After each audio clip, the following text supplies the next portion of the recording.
Good evening, everyone, and welcome. I want to welcome those who are here in person and those who will be watching us on television virtual. I'm glad you could join us tonight. Take some time out. Nothing is more refreshing, rejuvenating than hope. It can draw us up out of ourselves and draw us into relationships that are life-giving and God in the middle of them. For our God is always the center where two or three are gathered. So I'm glad you're here tonight. Rick and I have been in a long relationship, both in our tenure in ministry and now certainly in another form of ministry as he's close to us. I would like not only to remind you that we are right now live streaming, but if you have some friends or family, or perhaps you want to review what you have heard or will hear tonight, the live streaming will be available on our website for a couple of weeks after this. So you could tell others if you want to encourage them to watch it, or if you yourself would like to review it, please do that. And then keep watching our website for other adult education programs that we have planned and will be doing. Right now, I'd like to invite Mrs. Diane Corrigan, a member of our staff, and also a member of our Adult Formation Committee, to do our introductions. Diane?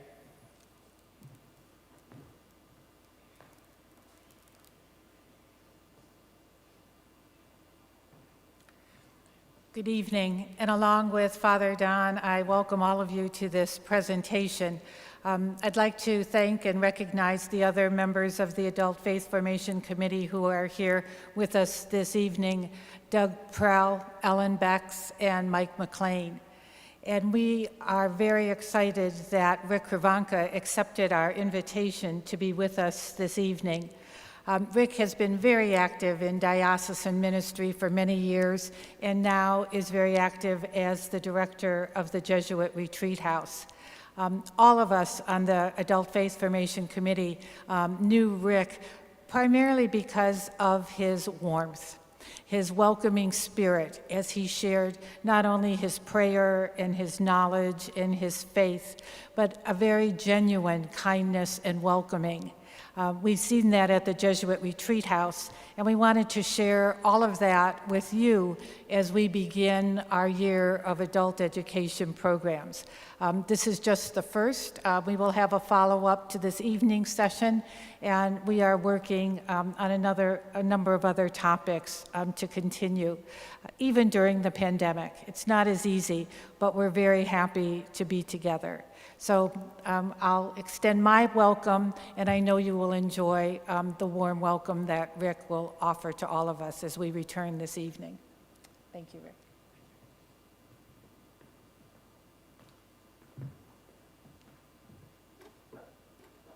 Well, good evening, everyone, both in the room and wherever you might be out in your homes.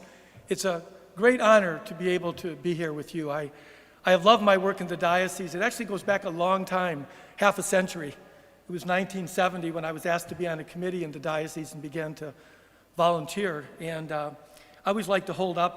I was an engineering student then. My first career was in civil engineering. And I would go to all these meetings and I felt worthless because everyone was talking about the Second Vatican Council and using terms I was not familiar with, like ecumenism and subsidiarity and a number of other images. And I didn't want to make a mistake, so I didn't hardly say anything, but they kept making me feel welcome, even when I thought I didn't really have much to contribute. And that's why I'm here, because people kept making me feel welcome as a young adult who wasn't sure they were making any difference. But in any case, throughout my years, I was director of pastoral planning for the diocese for over 32 years after volunteering with the diocese for 10 years. And I always loved doing work with parishes. It's always an honor to come to a place where people care about what you might have to say. So it's a real honor to me that you're here both in the virtual world and in this room. I want to begin with a simple prayer to move ourselves just to be aware of God's blessings in the life of this day. One of the things my work is with the Jesuit Retreat Center, and one of the things that St. Ignatius did when he formed the Jesuits and sent them out into the world, he shared with them how important it was to be grateful every day. And in fact, he said, you're not going to make it on the streets of life unless you take time twice a day to be grateful. So he introduced what was known as the examen, and he would ask them to reflect just for a few minutes at midday and at the end of the day on what they were most grateful for. And so we're going to do a very simple version of that as part of an opening prayer. So let's move ourselves to begin in the name of the Father and of the Son and of the Holy Spirit. Amen.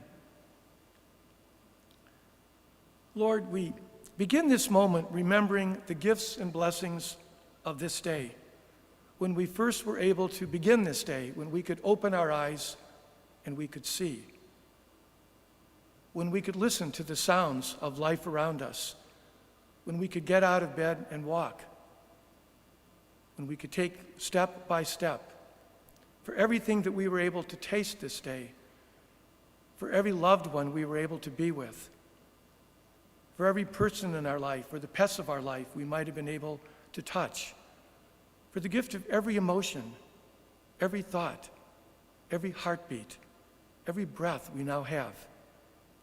We are ever grateful. We are grateful for the beauty of this day, for the stunning beauty of this day of creation and nature, of light and breeze, that we could see it, that we can embrace it, that we could feel it. And so we go forward in this moment with deep gratitude for the gift of every moment of this day. And we pray in gratitude for these things through Jesus Christ our Lord. Amen. One of the things that has been very moving in my life is and I think it's certainly very fitting in this time, no matter how overwhelming, is how much we have to be grateful for. I actually do a version of the prayer that I shared with you every morning. That's how I begin the day. I actually don't get out of bed until I pray. And I pray the Our Father. And when you come to the words, give us this day our daily bread, the Aramaic meaning of the word bread is life. So what we're really saying is, give us this day our daily life. And I just go through. I could see. I could hear. I could get up. I could sleep. Every step. Everything is a blessing. Everything is a blessing. And the more we come to see and embrace that, I think, the more we find the strength to get through whatever time, however difficult it might be, because there is so much gift and blessing going on all the time, in every time. I certainly realize this is an incredibly complicated time and complex time, and I'll be reflecting on that. And I appreciate the way we're going to do the reflection, guided by the title, Finding Life and Hope in This Challenging Time. One of the images that has been in my life throughout the 50 years where I've served the diocese one way or another are the image from Jesus, where he talks about, from the Gospel of John, why he came. And Jesus said, I came so that they might have life and have it more abundantly. And that's why Jesus is with us now. Jesus never said, I came that they might just make it, or that they might hang on, but that they might have life and have it more abundantly. So that's, in a sense, what Jesus wants for us now, that we have an ever more abundant life. And I think we might ask ourselves, what does a more abundant life mean now? How are we really being open to what an abundant life means, even in a time that can be so difficult and overwhelming? To build on that image, one of the images I most love to hold up, I've been at Jesuit Retreat Center now for 7 years. In July, it's the culmination of my life work. I can't imagine a place I would more rather be anywhere in the world or anywhere in creation than what I'm doing right now. And one of the images that I love to hold up, it's the foundation of Jesuit spirituality. And it's simply to find God in all things. That's what Ignatius of Loyola began to discover later in his life. He began to realize more and more that God was in all things. God is in these moments, and God is in these moments, and these moments, and these moments. And so one of the things we just need to move ourselves to believe is that God's always there in all moments. Sometimes some moments seem so bleak and difficult, and we almost feel abandoned or forsaken. But God is in all things, all moments, all times. And the challenge is to pay attention to how is God with us in those moments, even that seem so very difficult. I'm hoping in what I'm going to say to you tonight to borrow a title from Thomas Merton to give you some seeds of contemplation, some words and images that you might ponder certainly longer than this evening. And it is with all seeds. When you scatter seeds, some grow in some places, some grow in other places. And I know we're all certainly in very different places. However, we might be bonded in our life as the community of St. Ladislas, he certainly lives different lives in different places. And I'm hoping that you might find one or two seeds at least that could be of lasting value for you. And certainly around this theme of where are we now and how are we doing? And then secondly, and where are we going and what are we seeking to become? So where are we now and what are we seeking to become? And I'm hoping that some of the reflections I share might help in that regard. One of the images, I was introducing an event that we're only doing because of this time of pandemic. We had scheduled a wonderful priest, Father Brendan McManus from Northern Ireland, to return. He had been with us in May of 2019, and he was supposed to come back in this year, but that was not possible. And he was going to bring a friend and a co-author of a book. I think you'll find the name of the book quite compelling, Finding God in the Mess. Finding God in the Mess. And they're wonderful. And so he couldn't come because they couldn't fly into the country, and there's all kind of other complexities. We couldn't have gatherings. And so we decided to do something online with them. And we realized that we didn't have to just be with them once a year, and now we have a monthly series called 60 Minutes from Belfast.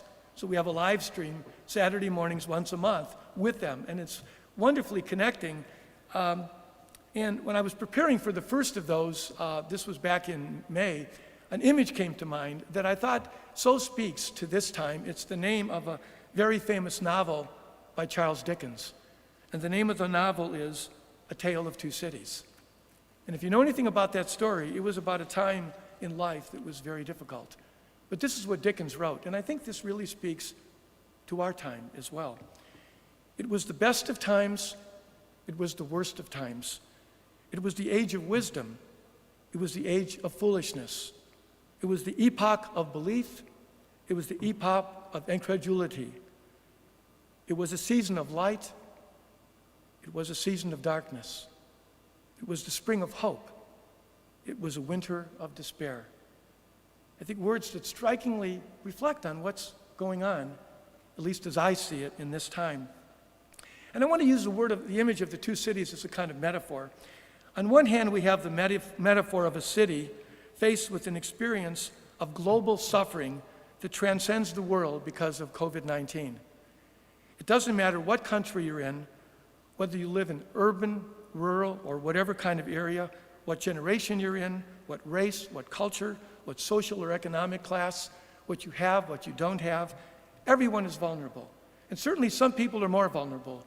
Some people, unfortunately, are even more vulnerable than others. But nevertheless, everyone is vulnerable. In a sense, the whole world is suffering, at least in my lifetime, like never before. This isn't some far-off disease, and, well, it's in one part of the world, but not ours. It's a suffering that we share throughout the world as one people. So in a striking kind of way, we're united in a common suffering throughout the world, all of us. And I think we all realize that oftentimes there is great potential for good when we share suffering.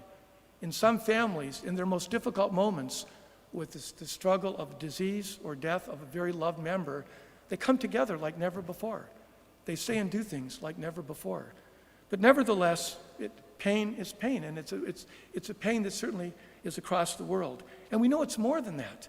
It's not simply the suffering of disease, the loss of loved ones, isolation, people who can't be with people they so love in everyday moments or in dying moments. But we know there's a whole other layer of this. There's the crushing reality of what's happening to our economic life. It doesn't matter what kind of organization you're in, or what kind of business, religious community, school, sport, arts, everything, nonprofits, every kind of organization in one way or another is certainly struggling to sustain their mission and to create meaningful work for the people that are part of that mission. Certainly just an unbelievably hard time as a whole world, across the world. We're all suffering. But we also have another metaphor of that image.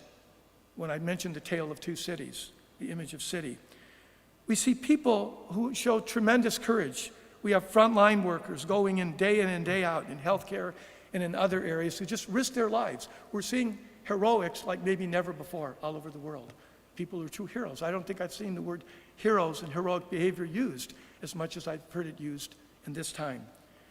We see people in so many sectors of life who call out and step out to say that we're in this together, that we're only going to make it together. I'm not sure if I've ever heard more imagery all over the place about we're only going to make it together. And that's true. We're only going to really make it together if we really embrace that. We see musicians and artists trying to bring inspiration to the world, and we see computer screens filled with instruments and voices and faces from all different places saying, we want to be there with you and give you the gift of our music and our art. We see people doing remarkably comic things, trying to lighten up the world in different ways, and doing really creative comic things to kind of lighten the burden for folks. And then we see the everyday acts of wearing a mask and doing what we can to keep ourselves safe and to care about other people. I think so often in everyday life, we wouldn't necessarily pay any attention to other people and wonder, how am I helping them to be more safe as well as myself? And we're constantly aware of that wherever we go. How many times have we ever thought about care for others in everyday life in such an ongoing, constant way until this time of wearing masks and being aware of other people? I see someone, I put my mask on if I maybe was walking and didn't have it on because there was no one around. But in many ways, those are acts of care and connection. We're caring about other people, trying to do some little thing that will keep all of us better. I want to share with you a further image on this time of crisis. I watched a documentary film a couple months ago. It's about another global crisis, and that global crisis is related to honeybees. I'm not sure how many of you know, but there's a huge crisis in the death of honeybees all over the world. And honeybees are foundational to the life of nature and to the life of our own food stream. Honeybees have a tremendous role, however we may know or not know that. And the name of the film, if you'd ever want to see it, is called Queen of the Sun. And in the film, there's a beekeeper. His name is Gunther Hawk. And he knows in describing the collapse of honeybee colonies around the world, and for him this is truly crushing, he says, the first thing we look for when we see this kind of crisis is who's the cause, who's responsible, who do we want to blame? That's what the inclination is. Who do we blame? Who's making this happen? And he says, but the problem is a deeper one. Personally, he says, I am grateful for a crisis. Crisis will give us a possibility to learn something if we are willing. To learn something if we are willing. If the heart opens up enough to tell the mind something. I think we are living in a time of unprecedented potential for learning and becoming. I want to share with you also a conversation I had with Bishop Hilla this morning. This is purely accidental. I call him up. I love my time with him. I actually worked with him before he was the bishop, when he was the bishop, and then we became friends afterwards. And we call each other up and just say hello. And I just happened to call him this morning, not thinking about tonight. But it's always a joyful conversation. And he said some things, and I said, could I quote you? And he said, that's okay. So we were just reflecting on this time. And think of Bishop Hilla now saying this to you. He says, I think God is trying to tell us something in all of this. I think God is trying to tell us something in all of this. We just have to make sure we're listening. Just have to make sure we're listening. And then he went on to say, and this is certainly a time when we are learning what matters most in our lives. And I, through the gift of being able to be at the retreat center, to having a lot of close-up conversations in small groups and spiritual direction, I'm finding that people are discovering some remarkable things about their lives because of this very difficult time. In a sense, because their everyday patterns are being shaken up or literally broken up, the patterns that we just get into, and we don't really question it. We just go through motions, and it's good, and good things happen. But we sometimes don't necessarily ponder, but is this the best of my life? Is it what matters most? And I think a lot of people are actually beginning to discover things that, what matters the most in my life? You know, how I spend time with my family and loved ones, and how I do things that are healthy and good, and how I'm growing and developing as a person, and not simply going through a routine that maybe I've done for 10, 20, or 30 years without questioning. And so I hold that up for you as a question as well. You know, what am I learning in this time about what matters most? What am I learning about what matters most? And I think kind of reflecting further on that, and the deeper question in this time of crisis is, what is the Spirit of God calling each of us to see? What is God wanting us to see in all of this? What does God want us to open our hearts to understand, so that we can recognize and become what really is possible in this time, so that we can become a better people? I want to go on and share with you some reflections that Father Don and I did 30 years ago. When I was in pastoral planning, I had an opportunity to work with all kind of different people in the diocese. And back about literally 30 years ago, we're talking about 1989, 1992, in that period, Don was the director of continuing education for clergy and pastoral ministers, and I was in the pastoral planning office. And we decided to put together a workshop to help clergy and religious and pastoral ministers go through transitions. In other words, leave one parish and go to another parish, say goodbye to one parish, go to another one. And I just thought at that time with Don, and then I thought, well, there were some things we talked about then that I think are quite relevant to this talk and to what we're going through now, because this is a time of transition. People had patterns of life, and all of a sudden, it can't be that way. It just can't be that way. And so the question is, where are we in dealing with that transition? And so I want to share with you, one of the models we worked with is a man by the name of William Bridges. He's done a lot of really great work on transitions. And he talks about there are certain times in life, whether we're changing locations, in this, Don and I were dealing with people changing parishes, going from one parish to another. But in many cases, we're changing lifestyles and settings. There was a way we did things, and we just can't do it that way anymore, no matter how much we wanted to. And one of the first things William Bridges talks about, and Don and I had used his research, is we suddenly begin to feel a great sense of loss. And it's very hard to let go of the way we always did it. And oftentimes because those were good things we were doing. And we feel things that are very normal to feel. We begin to feel very frustrated or very angry or very alienated or very lost or very uncertain, like what's happening to my life? How could this be going on? And those are normal feelings. That's what people should be feeling in that kind of time. But it also can become paralyzing. I can't let go of that, so I stay in a way that can't work anymore in this new time. I can't get past it. But again, it is the way it is. What's happening? It is the way it is. And William Bridges goes on to say there's then an in-between time where we're not sure what to do. We're confused, we're still feeling lost, we're feeling anxious, we're feeling skeptical, we're feeling perhaps cynical, and we're just not sure. And then all of a sudden, we need to begin a new way of being and living in different ways. And the challenge is, how do I become fully present with the world as it is? Fully present with the world as it is, and not how it maybe was before March of this year.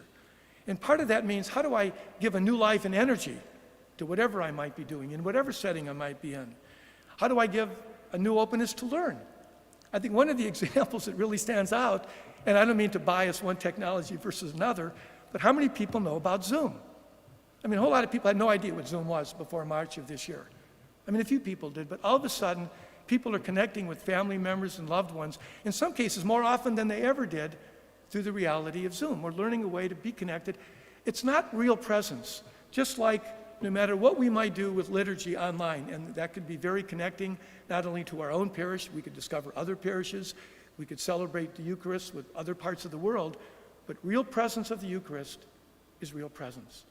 And real presence with family members and loved ones is real presence. So I'm not in any way taking away from the power and the sacredness of real presence, but if we can't have that real presence as we've always had it, there's certainly ways when we could have something that brings life and meaning to our life. I remember just recently, we were supposed to have a meeting at the end of August with all the directors of retreat centers in what we call our Midwest province. Last year, we went to South Dakota. This year, we were going to go to Michigan. Well, we didn't do that because we can't travel to one place like that. So what did we do? Well, all the provinces across the United States and Canada got together, and so on those same days at the end of August, we were with retreat house directors from New Brunswick to California, across Canada, all across the country, over 50 different people, way more than we would have ever had and done if we just went with our own province. Now, is that better than the other meeting or not? No, they were just different, but it was certainly a new form of gift and blessing that connected us like we would have never been connected if we didn't have COVID-19. And I'm sure all of you can think of all kinds of things that are happening if you're open to the goodness of them. If you're just cynical and angry, you will blind yourself to the good that's still going on. And so part of it, how do we open ourselves to live as fully as we can in those kinds of moments? How do we renew our commitment to serve and care about people in ways I can? Maybe I can't be together, but how can I stay connected in who I call and taking initiative? I'm not going to wait for someone to call me. I'm going to call them. I'm not going to be paralyzed. I'm going to reach out and be as present as I can with the people that I love and care about. I want to share now with a quote, some further theology on transition. And these are from Don's notes. When we did our work, we put our notes together. So I had Don's pages, and I save notes. So I still have in my computer files 30 old notes, and they're good notes. I hope you agree. But Don was doing something on the theology of transition for ministers, and I think for all of us. And these are some of the quotes that he used in his remarks. He said, "It's so important to remember in a time of change and transition, I'm not alone. I'm not alone. God is there to guide me. If I embrace my faith and my experience of God is here in every moment, I will see and experience God in every moment." He went on to say that in God's providence, things can come together in ways I never dreamed. Even though it's hard and difficult, there may be things happening that I never dreamed about, if I'm open. Again, not paralyzed, not blinding myself, but open. And then some other reflections from Don. God's work gets done in God's way. In God's way, however incapable I feel. However incapable I feel. And God waits for me to free myself. Something needs to happen in me to let go and to let God. So there's a part of me I need to let it all in. Again, if I blind myself with my frustration and my anger and my sense of alienation, I won't let God in. God's there, but we do have to open the door. So I thought just really powerful reflections. And you might ask yourself, how am I doing some of those things? I want to share with you another image that I think is very relevant to the sense of transition. Jesuit Retreat Center has been part of the AA community, Alcoholics Anonymous, since the early years of AA. I'm not sure many of you know, but AA, Alcoholics Anonymous, was founded in Akron in 1935 by Bill W. and Dr. Bob. And we began to do retreats in the late 1930s, so in the first years of AA, and we did so because there was a Sister Ignatia Gavin, a Sister of Charity of St. Augustine. That's the community that leads St. Vincent Charity Hospital and other healthcare settings. She realized that people going through recovery need not only health care, but they need spiritual care. So she began to bring retreats, Jesuit Retreat Center. So we've been doing AA retreats. We do 8 to 10 every year. Cherished part of our legacy. And the spirituality of AA and Ignatian spirituality are remarkably connected. It's just a wonderful blessing to us. We just had a retreat this past weekend for a men's retreat, an AA retreat. And it's a wonderful blessing for us every time that men and women come. But there was a prayer. Richard Neubauer, a theologian, wrote this prayer in the early 1930s. Most people don't know that because it's called the Serenity Prayer. And the AA community discovered it, and that became their prayer. And again, I think this is a prayer for us in this time. And the prayer goes, there's a longer version of it, but the prayer people most use. God, grant me the serenity to accept the things I cannot change, the courage to change the things I can, and the wisdom to know the difference. And that is so a prayer of this time. What can I still be? What can I still do? How can I still care? Who can I still love? What can I still serve? How can I know the difference and not let myself be paralyzed? I want to share with you another image, and this actually came during that conference of all the retreat centers across the U.S. and Canada. Father Tim Kosicki, who's the president of the Jesuit Conference, which again is the U.S., all the ministries in the U.S. and Canada, and he was sharing a talk, and he said a quote. And I love the quote. I even thanked him. I called him up afterwards to thank him for it. It's from a book strikingly called The Plague by an author whose name was Albert Camus. He wrote in the middle of the 20th century. This book was written in 1947. And it's about a time of plague. And this is the quote that he used. A person in this story says, again, in this time of plague, I have no idea what's awaiting me, or what will happen when this all ends. For the moment, I know this. People need healing. I think a profound reflection. We don't know what's going to happen. We don't know where it's going to end. We don't know when it's going to end.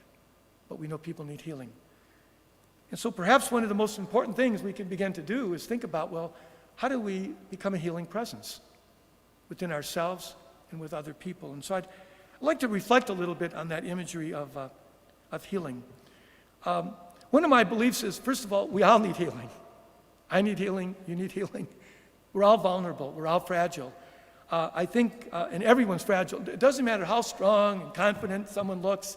Sometimes the people who most look like that, they're the most fragile of all. They will never tell you that, because we live in a time and a culture where we're never supposed to talk about being vulnerable. And yet some of the best literature on leadership and personal effectiveness is the more vulnerable you can be, the more effective you can be. With your family, with your children, with your loved ones, in your workplace, vulnerability gives you power to connect. It's not weakness, it's power in the best sense of what power is for. And so to be able to be healed, I think we need to get in touch with what needs healing in our own lives. And you might be thinking about that as kind of a follow-up to this, to really pray with God, Lord, help me to see what needs healing. What needs healing in my life? Help me to see it and name it and not keep blocking it out. To be able to recognize what's hurting, what's not right, so that what needs to be healed so I can become more whole. And I think that's a really important prayer for each of us. First of all, in ourselves, before we become healers for others. And then as we can acknowledge our own hurt and need for healing, then we can live into the wonderful book title of Henry Nouwen, who wrote the book Wounded Healers. That in the end, we're all wounded. And the more we know our wounds and our hurts, the more able we're going to be able to be present with others and be a healing presence for them. You can't have one without the other. If you don't know your own wounds and hurts, it's going to be really hard to be a good and faithful healer with other people.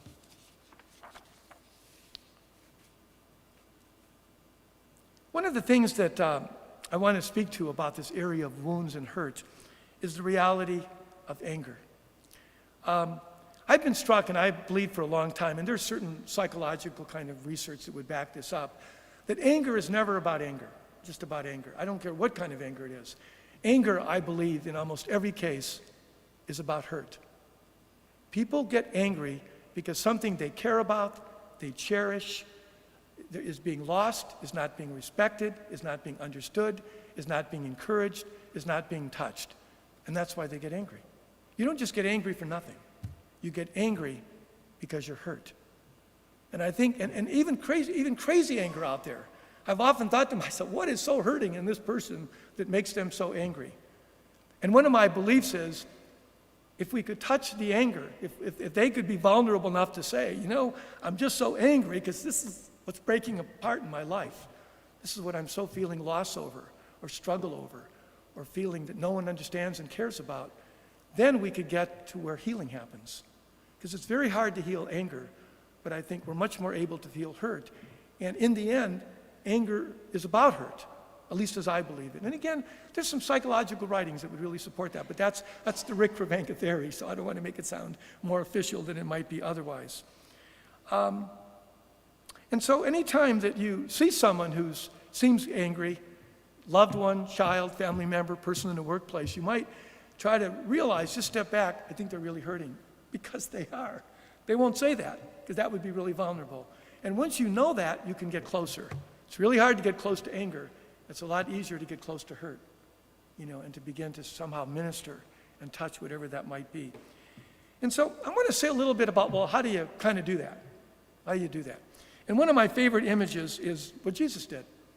And let me just take a little sip of water here.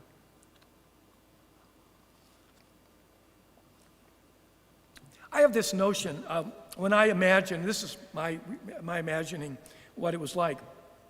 When Jesus walked the streets of his time, went from village to village, place to place, building to building, he was always busy. He always was going somewhere. It wasn't like there was nothing to do. I think I'll just hang out for a while. So he's always going somewhere. And what's happening with Jesus? Well, he's never alone. The disciples are with him. And they're never alone because crowds are following him. And they're never alone because the Roman soldiers are worried we don't want a riot. We don't want some kind of chaos here. We don't want a disturbance. We don't want to upset the peace. So Jesus is walking around, literally day after day, in really chaotic and busy times. I mean, it's kind of a real mess of life and activity. And at all kind of different moments, people who were hurting would call out to him. They would try to touch him. They would call out from a tree. They would call out from a bench. Or other people would take a hurting person to call out to him. And one of the things that's very striking when you read the gospel and listen and watch and imagine what happened, Jesus never says, too busy, I got stuff to do today, can't take time for that. he never plays the God card. He never says, we don't need to talk about this. I'm God. I know what you need. It's all taken care of. That is never in any story. It's not there. But what does Jesus do? He's going along, and he stops. And in some cases, he might have said, who touched me? When someone touched his garment. Or when someone calls out, he stops and he turns. He turns, and he gives his full attention. Not, I'm busy today, full attention. And he asks, tell me more. Tell me more. What are you asking me? What are you asking me? What do you want me to understand? In a sense, he's saying, what's hurting? What's hurting you? And he listens. And then the miracle happens. And I am not a theologian, but in my very simple analysis, every single miracle is an interruption in Jesus' life. Every one. Even the first one at Cana.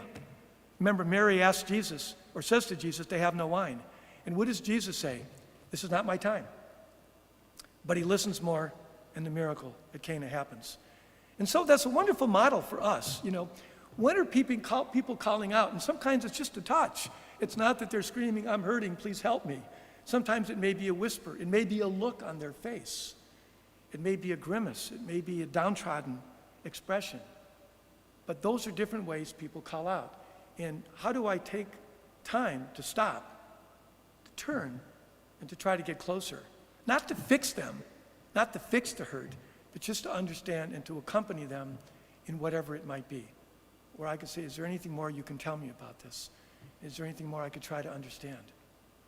And I think, if we begin to do that more and more, and if more and more people did that, which is following the way of Jesus, the world would turn and the world would change. That's what it means to be healing. That's in the midst of interruptions. In fact, Henry Nouwen once wrote, he would get so frustrated when people would come to see him. I'm not sure if he was at Yale or Harvard in the divinity school. No, he was at Yale because one of my best friends went to Yale Divinity School, and Henry Nouwen was his spiritual director, now in heaven, Michael. In any case, Henry Nouwen would say that I would get so frustrated because people would keep interrupting me. And then I began to realize the interruptions, that's my ministry. That's my ministry, the interruptions. So we have to take great care. We all know that in some settings, if you only interrupted and didn't do the rest of the job, you would have other issues. But we have to take great care to understand when is a certain interruption, that's what's most important. That is what's most important. And how do we figure all that out? Which is a real sense of the work of discernment. I want to say a little bit more about the suffering part, going beyond just anger and how we turn. And that is, my belief, and I said a little bit about this earlier, that I think the world is in a time of what can be redemptive suffering, because we're all suffering together across the world. We are literally united in suffering over COVID-19. I even heard someone say at a talk about a month ago that when you think of COVID-19, it's part of creation. It came out of creation. And the question that you will ask is, well, why is it in creation? What does that mean? And I think certainly one thing that's happening is there is suffering throughout the world over this, on all kinds of levels. And no words can say enough and respect enough the depth of what that suffering means for countless people. But one of the things that happens in suffering is that people are more deeply formed. I think, again, when I mentioned family situations, there are times family members came together like never before, said things to each other that needed to be said like never before when they were going through times of suffering. All of a sudden, something that was in someone's heart, an act of forgiveness, an act of love that needed to be said and couldn't be said, was said. But it was oftentimes people were suffering through something. It was not necessarily a happy moment, but a difficult moment. And one of my hopes is that this will be a time of redemptive suffering, that somehow we're going to come out of this as a better people if we're open to God's grace and what's happening. Not all suffering leads to a better anything, but in many cases, redemptive suffering can, if we're open to it, if we're being moved by God's work in the midst of that suffering. One of the images that has always struck me is from the book of Sirach. And there's a reflection that goes, and this is a quote of that scripture, accept whatever happens to you. In periods of humiliation, be patient, for in fire, gold is tested, and the chosen in the crucible of humiliation. Trust in God, and God will help you. Make your way straight, and hope in God. And so that whole sense, and another way that reflection has been used, is character. In many ways, our real character is formed in the moments of suffering and difficulty. It's real easy to be nice and do something when everything's going your way and you get what you want. Whole different thing. How do we act when life is tough and difficult? And so I think in many ways, real character is formed in the hard moments when we're suffering. And there's a lot of writing and all kind of literature where people say, I found my deepest learnings in life through my hardest times, not the easy, successful times. And so there is, again, at work, this question of what will be the redemptive outcome of all of this if we're really open to it. And again, remembering that Jesus is with us in this, and Jesus wants us to have an ever more abundant life. One of the other images that comes to mind that I think is important around this redemptive suffering is how do we become more and more people who are somehow unified in what's happening. I remember hearing a talk a number of years ago. It was at the First Friday Club, and it was a talk on racial justice. And the speaker was talking about the importance of unity. And the comment that was made was that Jesus taught us the Our Father. But that is not Jesus' prayer. Jesus' prayer is in the Gospel of John, where Jesus says, Father, that they may be one as you and I are one. So the deepest longing, in a sense, for Jesus, the prayer of Jesus, is the unity of all God's people, the unity of all creation. We oftentimes hear the imagery, thy kingdom come, and I think for a lot of people that means getting to heaven. And heaven's really important. But Jesus said the kingdom is at hand. The kingdom is now. The kingdom is happening now. And so we have to begin to ask ourselves, how are we moving with the grace of God in our lives in this time to create a deeper sense of unity and to be a voice for unity in the world? Because of our openness to the hurt and the cries and struggles that we hear. I mean, the tremendous demonstrations going on all over this country and world, I think are the tremendous cries of hurt and pain over racial injustice. And however you see those different issues, there's tremendous pain and hurt out there. And we're only going to get better as a world when we hear the pain and hear the hurt. And somehow begin to ask ourselves, well, how can I do something that somehow makes a difference? And people are hurting on all sides of this. There's not a non-hurting side and a hurting side. People are hurting all over. But on one hand, we will become more of what Jesus prayed for. We will live Jesus' prayer when we find ways to enter more into those words, Father, that they may be one. Not that some of them may be one, but that they all may be one, as you and I are one. And I think that's another image that I think needs to be at work in our lives in this time of redemptive suffering. What are we doing to live Jesus' prayer? Father, that they may be one, as you and I are one. I'm going to stop now. I have some other reflections I can share later, but I understood that a part of this time was to allow all of you to reflect, not simply on what I said, but on two key questions. On where are we now? Where are each of you, where are you feeling that you're at now? And where are we going? So I'm going to give you a quiet time to reflect, and I'm going to give you the two questions, and then I'm going to invite any comments that people would like to make virtually. I know we have Mike picking up comments for those of you wherever you are out there, and those of you in the room will have a mic. But the first question is, where are you now, and how are you doing? Is there a word or an image that best reflects what's happening in your life that you would maybe like to hold up for people to be aware of, what life is like for you now? A word or image that best reflects how you're doing, that you might like to hold up so we can be more aware of one another as a community. And the second question is, it's about where are we going? What is your deeper hope? What's a deeper hope? Or a yearning in you, or a longing in you for how we can become a better people, not only in our lives spiritually, our lives as St. Lads, but our life in this world and with the world. So that sense of an image of how you're doing and an image of your deeper hope and yearning coming out of this time. And I'm going to give you just a quiet couple minutes. I'll literally time it so you can just reflect on that. And then we'll give you an opportunity to say something.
Okay, we're going to go forward. We have people with mics. And then again, Mike, if anyone is out there in virtual land, please share with Mike anything you would like to hold up. And you could speak to either of those two questions. I'm trying to frame this around what you'd like to say about your life. Again, an image of just how you're doing you'd like to hold up or hope that you have. Later on, if you have any specific comments about what I said, I'm happy to talk about things that might have struck you that you want to say more about. But I wanted to first spend time about you, about what's happening in your life that you might like to hold up. So, whoever has any comment or question, we need people to say something or this gets a little slow.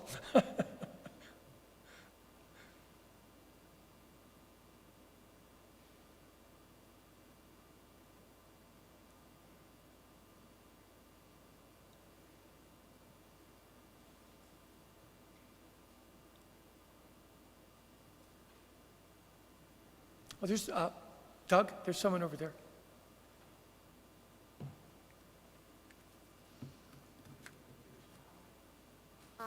Hi, my name is Susan, and I just have a question about what you're overall talking about tonight. I know you mentioned the topic about hurting and pain and suffering, and my question to you is, do you think Jesus hurts and suffers on the same level that we do as humans, or is it completely different? I mean, I know we're suffering and hurting, but do you think that Jesus is suffering and hurting right along with us? That's a profound question. You know, I don't know what kind of theological reflection is given to that, but I think Jesus is with us and feels the depths of what we feel more than we could ever imagine. That's what I believe. I mean, Jesus is God and Jesus is man, and I think that there's a depth of connection more than we could imagine. And I think that's how love happens. It's the depth of being with us that is the fulfillment of God's love for us, more than we could ever imagine. Don, If I could just kind of elaborate on that, I think you're very right. Certainly our theology says Jesus feels all that we do. As a fully human God, he feels all. But I would like to add one other thing. Many of you who are parents know that you feel more deeply the struggles your children go through than even your children feel them. Sometimes a parent suffers more deeply than the child does. And I can't help but think that's how our God is, how Christ is.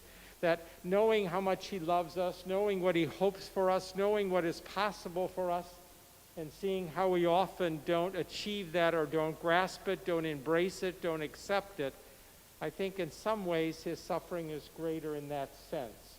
So I don't think it's any less, and in some ways because of the love and the insight, it's even a little more. I don't know if that's helpful, but. good, well said, Don, thank you. You know, just continuing a moment when you mentioned our children, I happened to have a conversation with someone right before we started, and I think this is kind of just part of life in this time, but as director of pastoral planning in the diocese, I was always studying trends, and I still do. I'm constantly paying attention to trends, young adults, people of different ages, and I know this is a time, a whole other level of struggle and suffering that in my experience, in the best of Catholic families, and people who are literally models of what it means to live your Catholic faith, there are children and grandchildren, there are nieces and nephews that no longer practice the Catholic faith, and in different ways. In some cases, they might be part of another Christian faith. In other cases, they might be part of what's called the nuns, no religious affiliation. And I know that a whole other form of struggle and suffering that we have in this time is that reality. And it is all over. When I would give talks in the diocese, all kind of people would come up to me and talking about those kind of trends, talking about children and grandchildren. But my sense is, if we want to get closer, whatever hurts our children hold, whatever difficulties, we only get closer to them, going back to what we're talking about tonight, by being a healing presence. The more they feel harsh judgment, the inability to see the goodness in their life, the harder and harder it gets to ever have a conversation. So it's only through our healing presence, our wanting to accompany them and walk with them, that we have hope in mending some of those kinds of hurts in our lives. And I think that's a huge issue for countless people. But it's through healing presence that we make our way forward. Other comments, maybe either about hopes or just other things that you, or I'll even broaden it. Is there anything that struck you about what I said that you want to comment on? Maybe not just a question, but even an added piece of insight.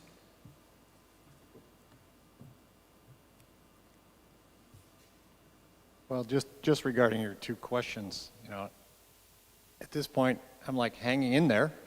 That's all I can do. And the other one is I want to be like the way it was. I'm sorry, I didn't hear the last part of what you said. I want it to go back to the way it was. Right, surely. Yeah, Sooner than rather than later. sure. No, I think all kind of people do. And let me speak to that. I have all these other thoughts to weave in. But one of the things that struck me when this was all unfolding, and I sent this reflection. I have 4 young adult children. My oldest is in Colorado Springs. I have 2 granddaughters. I have a daughter. A second child got married in August, and my middle son's getting married on October 17th. So think of a year for weddings. And my youngest son just told us 2 nights ago that he's going to get engaged next year. But in any case, so really a challenging time to have a wedding. And even for what I know what they went through, some of their best friends can't come, all the planning, all the preparation. My middle son him and his fiance had to uninvite half the wedding people because the place where they're going to have it cut the number in half. So they had to uninvite half of 350 people. So anyway, but and those people are loved ones. And so but my point, the reason when I mentioned what I thought of that I had shared with them before all this unfolded, if you look at human history, this is not a philosophy, this is not Rick's theory. If you look at human history, the story of creation and humanity, the world always recovers.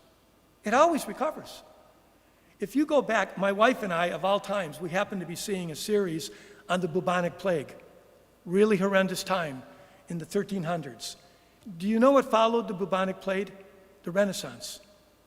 And one top scholar who we were listening to giving this talk said, if it wasn't for the bubonic plague, there might not have been the Renaissance. What followed the plague of 1918, or the pandemic? It was very ill-named, by the way. The only reason it was called the Spanish flu, Spain gave up their told everyone how many numbers they had. Other countries in Europe never said anything, so everyone said, okay, we'll call it the Spanish flu.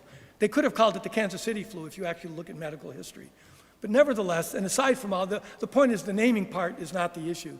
The part is, it was a time of tremendous suffering in the world. That flew from 1918 all the way into, I think, almost to 1920. But it was not only a tremendous pandemic, it followed one of the most horrific wars in human history, World War I. Horrific war. What came after it? The Roaring Twenties. And that isn't simply about flappers and dances. Women received the right to vote in 1919 in this country. The 20s were a time of remarkable innovation, creativity, flourishing in all kinds of levels. Part of it might have been extreme, but the world came roaring back. And so I don't know what kind of roaring back is going to happen, but even in the worst pandemics we can cite in human history, the world came back in remarkable ways. The world will come back in remarkable ways. And I want to share with you, just to further dwell on that, I came across a reflection that someone shared with me, and it's about this theme of how we look forward. I don't know how many of you know of what's called the Stockdale Paradox. It's a story Jim Collins wrote about in a book called Good to Great, a really good book on leadership. Admiral Jim Stockdale was the highest-ranking military officer that was held in the Hanoi prison during the Vietnam War. He was there 7 years, and it was a very brutal time, torture, suffering. And Jim Collins interviewed him. And when Jim Collins was reading his book, he wrote a book called Love and War. And Jim Collins was just crushed reading the book. And then he meets Admiral Stockdale. And he said, I am crushed reading your book. How could you have made it? And Stockdale says, Jim actually asked him, how could you not be depressed? He said, well, I wasn't depressed. This is what Stockdale said. Now remember, we're talking about 7 years of torture and suffering and struggle, seeing your soldiers around you dying, tremendously difficult time. Stockdale says, this is the quote, well, you have to understand, it was never depressing. Because despite all those circumstances, I never, ever wavered in my absolute faith that not only would I prevail, not only would I get out of this, but I would also prevail by turning it into a defining event of my life that would make me forever a stronger and better person. That's how Stockdale looked at 7 years of suffering. And he went on to say something else that's really striking. He said there were some people, Jim Collins asked him, well, who are the people that had the most difficulty? And he said, the people who had the most difficulty had false hope. They kept saying, it's going to be over. Oh, it's going to be over. And literally, he said in the book, I'm not trying to use it because of this season, it's going to be over by Christmas. It's going to be, we're all going to get through, it's going to all be done by Christmas. And Christmas would come and go, and they would be so crushed and so emotionally and mentally and physically distraught that some of them would just die because they had false hope. But he went on to say, again, you must never ever confuse false hope with the unwavering faith that you can prevail in spite of the most difficult constraints, and that if you have the discipline to face literally the brutal facts, whatever they are, that you will get through this. And I think that's a really strong statement, but I think that really speaks to, do we have unwavering faith that we're going to get through this and we can be a better people? That's what he did. That's how he made it. Not false hope, not false optimism, but a deep, unwavering faith. So I think that speaks a little bit more. Again, that doesn't change all that uncertainty. We want to go back. But I think on one hand, the world is going to return because it always does. After the worst devastation throughout human history, the worst fires, the worst wars, the worst bombings, the world recovers. Not easily and not in a short manner. The world recovers, and so will we. But the deeper question is what Stockdale raises up. What will we become? What are we going to become out of this? And are we open to becoming much stronger and much better because of how we endure this time? So, other comments and questions?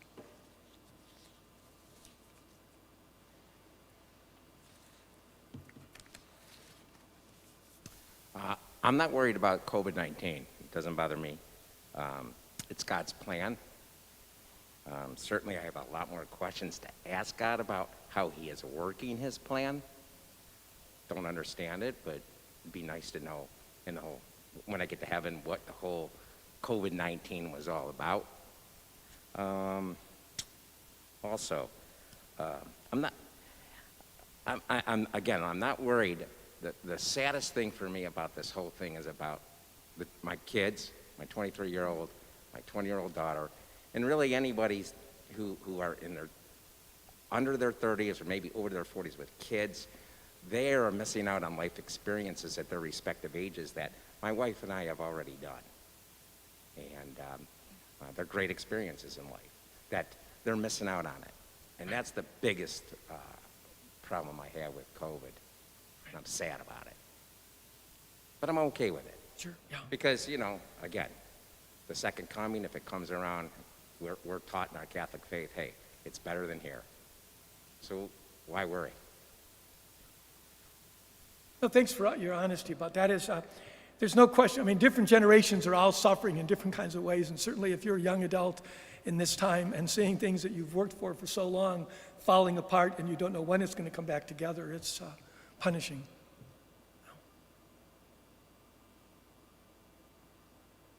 Other comments about things that struck you in what I said? Do you want to comment on, ask about?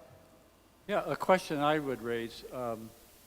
Often in times of tragedy or catastrophe or great natural crises, those are often events that catalyze or pull people together. And there's a gazillion episodes of that. I guess what really disturbs me or scares me right now is that our culture is so polarized. There seems to be little gray areas. There's a lot of black and white, a lot of very strong, distanced opinions. And even this gets polarized. And it makes me, sad. It makes me sad. I don't know how, as a culture, if we can't unite in the face of a crisis, how can we reunite in solving the other issues that are before us as a culture and a people? So, I guess an observation. We're sitting on the heels of a presidential debate in 2 nights, right here in Cleveland, hosting in Cleveland. And it will be more of the same. You said, I said, they said, you're right, or I'm right, you're wrong. Anyways, I don't have any answers to that. My own personal convictions, my own personal faith is fine. But as a community, as a culture, I was hoping, I guess, praying that this common challenge and illness could be unifying, and it doesn't even seem to be able to do that. So, just a thought. Oh, that's so well said, Bob. I just feel, personally, just overwhelmed at times with, I guess on one hand, such pain and a sense of how will we ever bring this together? Because the wounds are so deep and the divisions are so big, and the valuing of together is so unappreciated. It used to be, it was really, the best ground was the common ground. And now it seems for some people the best ground is my ground and not at all your ground. And I just find that overwhelmingly difficult. You know, I agonize over that more than I can say about how do we heal. Because underneath all that division and polarization is a whole lot of hurt. And the unfortunate thing is we keep heaping the hurt on. I think there's more and more hurt building up. And I wish I had something intelligent to say about that. But you said that, you know, as a big wound that I know is deeply in my heart. If anyone has any other reflection on that, I think the one thing, though, that, you know, this thing is, we can't change those huge forces, but we also have our conversations. We can begin to ask ourselves in everyday conversation, do I get closer to people, and do I say or do something that gets closer, or do I create another wedge? You know, and if we think of building the world, it's kind of like dealing with issues of sustainability and climate change.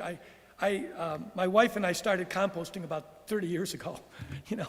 And does that change everything in the climate? I don't know. I don't think so, not in some big way. But every little thing we return to the earth connects us with returning something to the earth. And it gets in our composter and we put it back in the garden. And I've come to believe that the sacredness of that movement in part is in the little tiny things everyone does that connects them to something way bigger than they could ever be. And I think in the same way, who are we in daily conversations? You know, how do we present ourselves? How do we deal with the difference? How do we see a place of woundedness and try to care about it rather than beat on it? You know, and that's the one thing we can do. You know, what happens in my conversations? How do I respond to difference? You know, how do I manage my emotions in a way that creates some compassion? Even though that could be very hard when someone's really different. So. You were going to say something. Yeah, the way I'm feeling basically for the last 6-7 months, based on my own experiences, and is confusion. I mean, I'm just so confused. Who do I believe?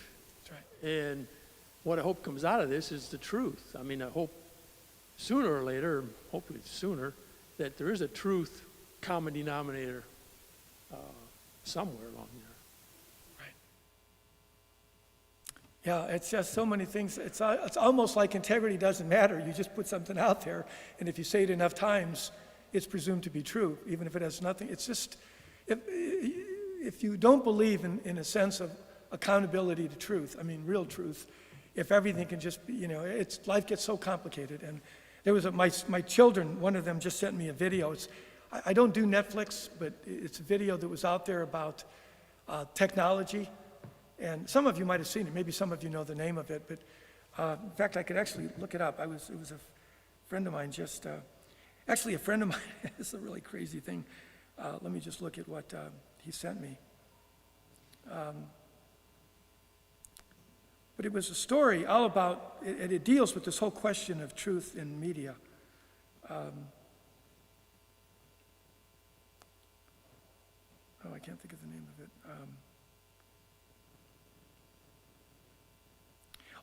It's called The Social Dilemma. It's on Netflix, for those of you who get it.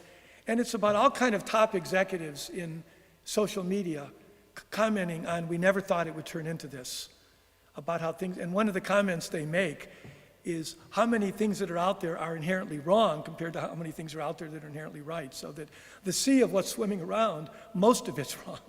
And this is not one kind of media, it's not like news media versus, but just what's floating out there. So, and by the way, these are not political views, these are just commentaries on the complexity of what's out there. And so how do we, and they also talk about how people more and more begin to align with only one way of thinking and never look at another way, and then they get even more polarized because that you could align with something that's only in one place and never have to hear anybody else. And so it's a real painful part of life in this time. You know, it's all part of also what's going on when we think of what needs to be healed. Any other comments? Yes. Rick, we've had a couple reflections on YouTube, so welcome everybody that's on YouTube right now. Molly said that she has been feeling very stalled and withdrawn, and she's had much more time for meditation, spending time outdoors, and appreciating God's gift of nature during this time. And then George... Let's just stop at that first one. And that's a great example of what do you do with your time.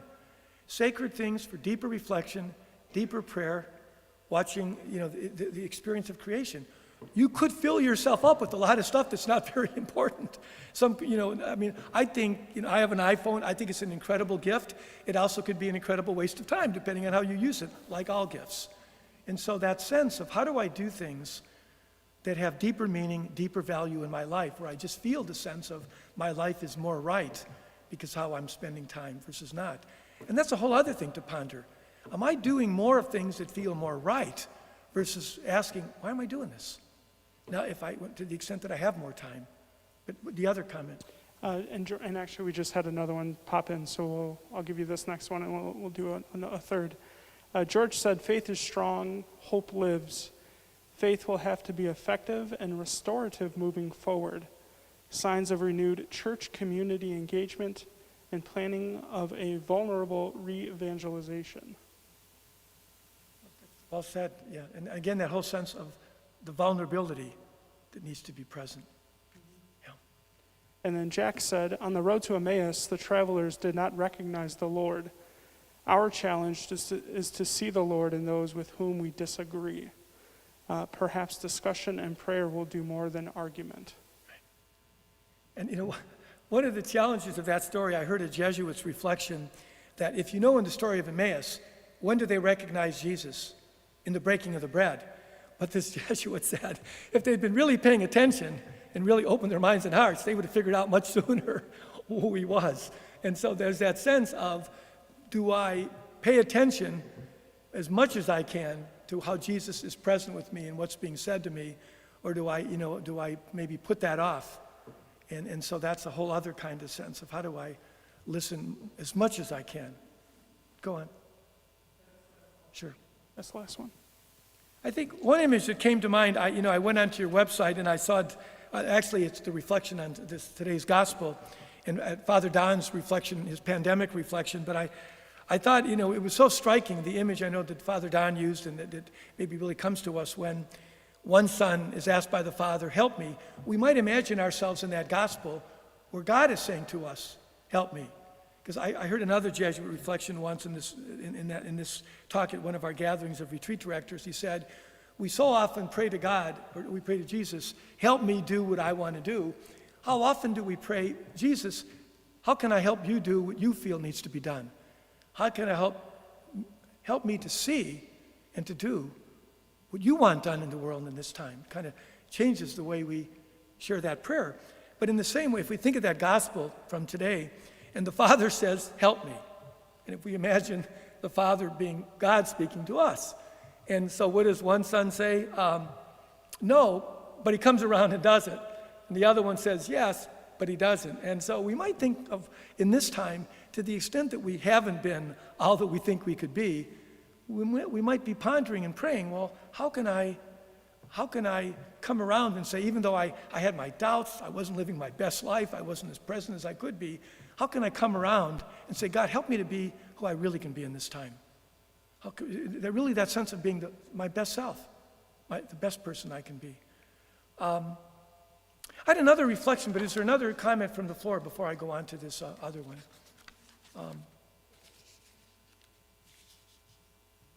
I just wanted to say that there are so many things right now that are happening that if you just keep up with it, you're overwhelmed. And it's very hard to even figure out, you listen to the Pope, he has one whole worldview that's totally different from the ordinary person's view in many ways. And then you have clergy who have different opinions. And it's the same issues. And we are either dealing with reality that is really real, or we're dealing with the reality that is presented as being real. And it's very hard to figure out exactly what is real, what is not. And you're dealing with it daily. And then the first thing that happened was church was taken away, which was one of the most important things. Whether it's attendance or being there, the Holy Eucharist, that is the most important. And somehow we lost track and put that on the side because we're trying to protect ourselves or protect the other person, losing the fact that why are we here? We're here to do God's work, to be with Him, and we can't do it outside. So you need the confinement, you really do. You need the confines of the church itself.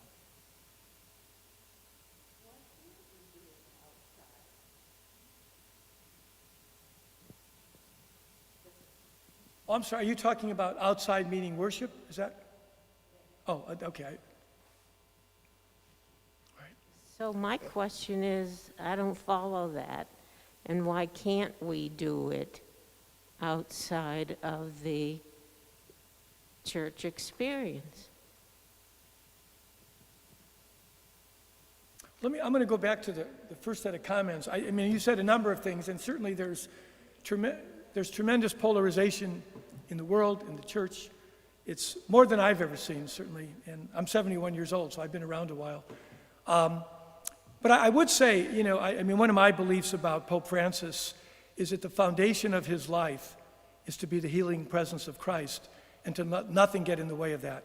There might be a lot of other things people hear or resonate with or don't resonate with, but what to me has been foundational, and even his image of we need to be a field hospital. I mean, that was one of the first images that he spoke about, that we need to be a field hospital for hurting people. And if there's ever a time, because of all the different things we've talked about, where we need to be a healing place or like a field hospital for the people of our world, it would be now. And I think a lot of people out there do resonate with that. I don't think anyone would say Jesus wasn't about healing, and nor should we be. I mean, I think that's foundational, as I see it, in his ministry. There's a humility about that and a simplicity. And remember, in Jesus' time, the religious leaders of his time were very hard on him. That's what we read about all the time. He wasn't accepted by the religious leaders of his time because Jesus had a message that was at the core of how do we bring God's love into the world. And I think that's at the foundation of Pope Francis. The bottom line of it all is that all people see God's love for them in this world through us. And that's what brings them healing and hope. And I don't mean that to be like a debate over that point, but I just think that's pretty foundational. Now, I'm not sure, when you were saying church outside, you mean having Mass outside? I'm not sure what you were trying to get at with that.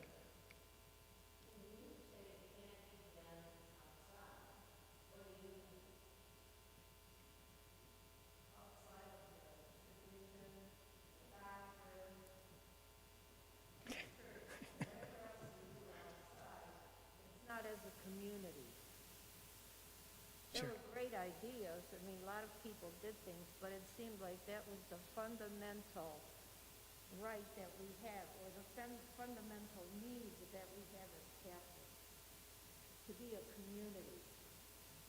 And this community was so difficult. You mean because of not being able to have Mass with more people? I'm not sure I'm understanding what you're saying.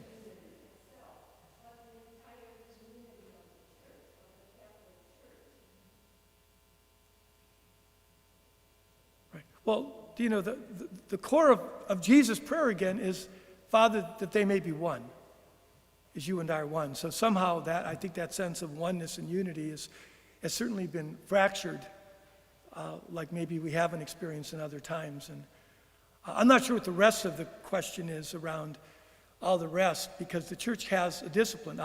There is a way we do things that we try to honor and respect in trying to live into our unity in sacrament and in various other practices. And so that is part of the heart of what the church has always been. There's a certain unity in the way we do things, or at least we seek for that. But I think there's a lot more complexity in some of what you're saying that we can deal with in the next 10 minutes. But I appreciate your honesty about that, because I love when people are honest. The best conversations are honest ones in every setting, honest and respectful. I always say to people where I work, my children, there's nothing people cannot say without kindness. There's nothing you can't say without kindness. You just have to figure out, how do I say what's in my heart with kindness about whatever the topic might be.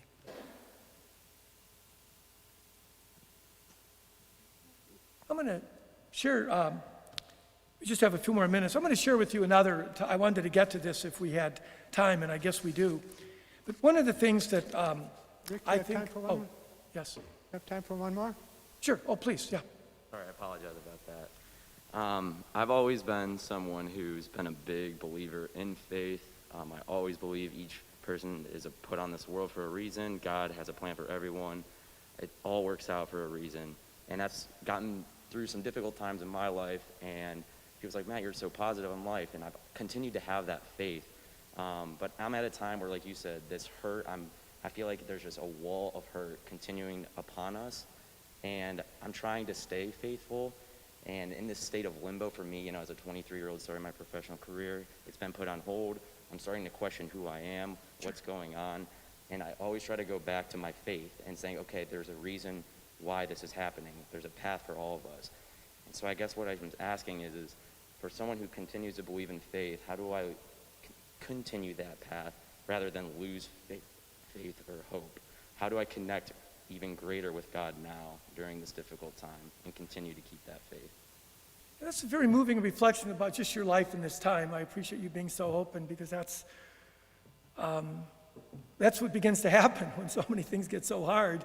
We begin to lose faith. And one of the things, I'll go back to what I mentioned from Ignatius Loyola's practice with the examen. I mean, this is just a simple thing, because I think a lot more can be talked about, maybe not necessarily in this setting from the mic, but that sense of daily gratitude.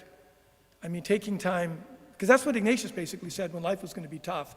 The Jesuits didn't live in monasteries. They went out all over the world. They were a missionary order. And he said, every day, and I have a little reflection, I actually have a formal version, but you could find these online, where you take time every day, at whatever time of the day might be best, and just to begin to, first of all, put yourself in God's presence. I really move myself to be with God in this moment, and to realize that God has blessed me in countless ways this day, more than I might imagine. And then to begin to walk through the day, literally from the beginning of the day to whatever part of the day you're in, and try to ponder, how was God with me? What were things that I'm really grateful for? And whatever you're grateful for is typically blessing, which is the work of God in your life. And go deeper into that. How did that give me something of life and light? And I think and then another part of that examine is then to begin to ask, where did I turn away from God? What was something I might have done where instead of moving closer to you, God, I moved away from you? I did something that does not bring me closer to you, and help me, forgive me for that. Help me to understand more what that is. And then you end with the sense of hope. Lord, based on this reflection, this is what I most hope for, and please help me to see you with me as I go forward. And I think that daily practice, literally every day, can be very strengthening. Because no matter what happens in that, you're seeing with the eyes of gratitude, you're seeing moments of God, even though life is bleak. And the more we see those moments, the more we believe more and more that God's really in this. Not the way I thought it would be, not even though it's like this versus like this, but God's there. And I think that's one thing that I believe can help, at least that I can maybe articulate in this kind of moment. There's a saying that for some people, in this whole power of gratitude, and I think gratitude matters more than ever, that some people think that happy people are grateful, but that's not how it works. Grateful people are happy, because of the goodness of their life, even in times that are overwhelmingly difficult, they see the goodness and they find happiness because of the gratitude they have. So I think one thing I would hope you might go, and that's not simple practice stuff, that's profound spiritual practice. The more you can take time to be grateful, the more you'll find real happiness, and you will see God with you more than you could have ever imagined. But that's how we look to see it. We don't want God, God saying, would you just stop and reflect and see how I've been with you this day? And then you begin to see it. But if you're so busy and so filled with anger and frustration, you're not going to see it. And you'll be less and less grateful and less happy. I want to end with a final reflection on fear. Because I don't think we've ever had a time where fear is more everywhere. I mean, in all kinds of ways. And I'm not saying who's making fear, who's not making fear. Fear is everywhere. And Thomas Keating, some of you might have known Thomas Keating. He died in 2018. He was a Cistercian monk, and he was considered one of the key leaders of centering prayer, contemplative prayer in this era. Very profoundly spiritual man. And I heard him giving a talk once a few years ago, and he made the comment, he said, the opposite of faith is not doubt. Doubt is part of faith. There's times we have doubt. We maybe doubt where God is, we doubt. He said the opposite of faith is fear. Because when we really get afraid, when we really get filled with fear, we stop trusting that God's there. We stop trusting that God is with us. We start believing in the world where there is no God here. Fear takes us away from God. And I want to go further with that by a reflection by Matthew Kelly. Many of you may know him. You probably have had his books in the parish. He started out doing youth motivational talks, has written a number of great books, has a huge movement basically all over the world. And this is what Matthew Kelly says about the importance of courage and the reality of fear. And I think there is no question for all of us, I don't mean to be putting that on you, that we've never seen more fear in more places than I think we're seeing now. And this is what Matthew Kelly says. But he said this some time ago. He says, everything in life requires courage. Courage is essential to being human. Courage. He says, courage, however, is a rare quality in human people. It's not like we all just have it. He says that the most dominant emotion today in our modern society is fear. We are afraid. We are afraid of losing things that we have worked for. We are afraid of rejection and failure. We are afraid of certain parts of town. We are afraid of certain types of people. We are afraid of criticism. We are afraid of heartache. We are afraid of change. We are afraid of what people think. We are afraid to tell people how we really feel. We are afraid of so many things. And these fears play a very large role in directing all the actions and activities of our lives. And he goes on to say, fear stops more people from doing something with their lives, from living their dreams, from using their gifts, from doing great things, than lack of ability, than lack of contacts, than lack of resources, or any other variable. Nothing keeps more people from doing more good things than fear.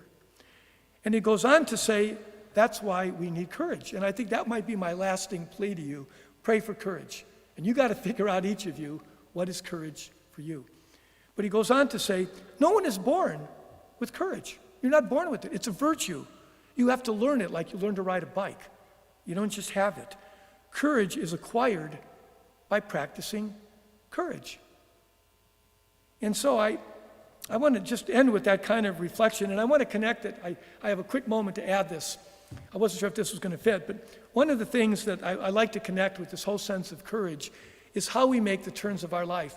One of my favorite things, my favorite sport is downhill skiing. I was terrible when I started it, terrible. And I never quit, and now I love it. All my children ski, their loved ones ski, my grandchildren are going to learn to ski. But one of the things I would tell my children when they would learn to ski, I would ask them to sing a song by the Byrds.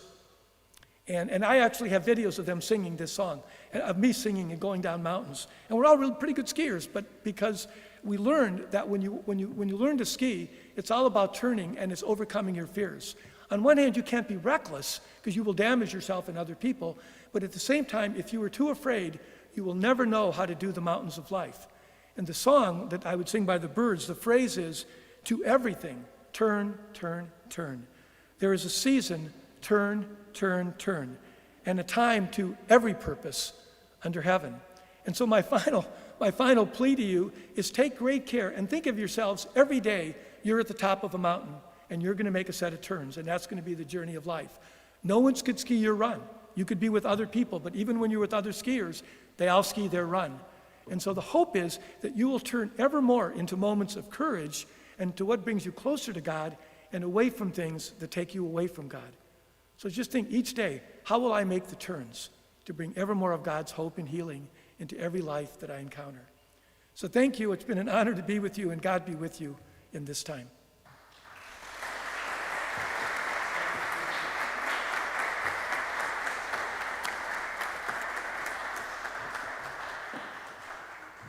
Thank you, Rick, very much, and thank you here. And I know we had quite a few people watching us and talking with us. I think Rick gave us a lot of good things to reflect on and asking ourselves, what is robbing me of my hope? He began with an image of Dickens and said, one of the things that will rob us of hope is that we feel isolated. There is a solidarity, as Rick pointed out, in the suffering and the commonness of what we're going through. And we need to tap into that empathy and compassion. For our God says that if we connect with one another, loving God and loving one another, then we will find indeed God in the midst of this. He also reminded us, Rick did, that we can sometimes be robbed of our hope because we put some false tags. I will do this until then, and as soon as this, I'll be able to do that. And we put so much of our life on hold until, and remembering that in the midst of this, God is working. God is doing things that God always does, changing, forming, fashioning us. And it's a good reminder not to look only at what we have lost, but what is God doing with me now? If I see only what is not, I will miss what is. I will not see clearly how God is holding out something, how God is making something new, how God is offering me something more. Don't lose that.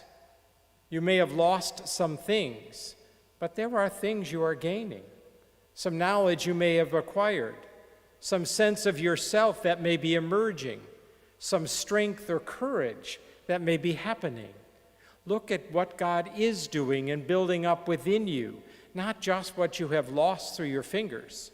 Talk to others of what they've seen in you or what you see. And then ask yourself, how have you met God more in this time or encountered God in this moment than you would have without it? I thought Rick gave us a lot of things to recapture hope, to rediscover hope, to rekindle hope. So I hope you take some of that away and you can watch it again. And I know, do you want to say a final prayer? No? Oh, I did have a final prayer. Oh, well, even better, Rick. I think it's fitting. I'm sorry, it's okay with time? Okay. This is a Jesuit prayer. It's by Teilhard de Chardin. It's one of my favorite prayers. I love this prayer. And I think if we really believe in the work of God in this time, I think it really speaks to us. Above all, trust in the slow work of God.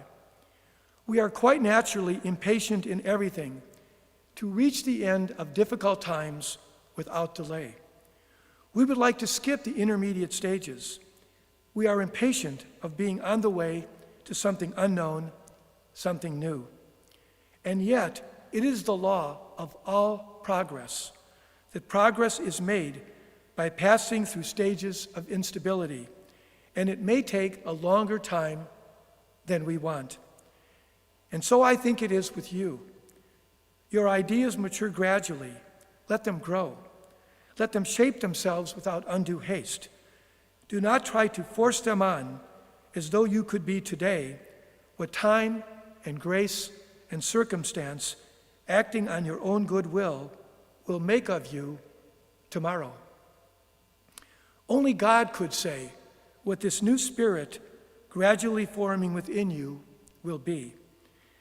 Give our Lord the benefit of believing that God's hand is leading you, and accept the anxiety of feeling yourself in suspense and incompleteness. Above all, trust in the slow work of God. Amen.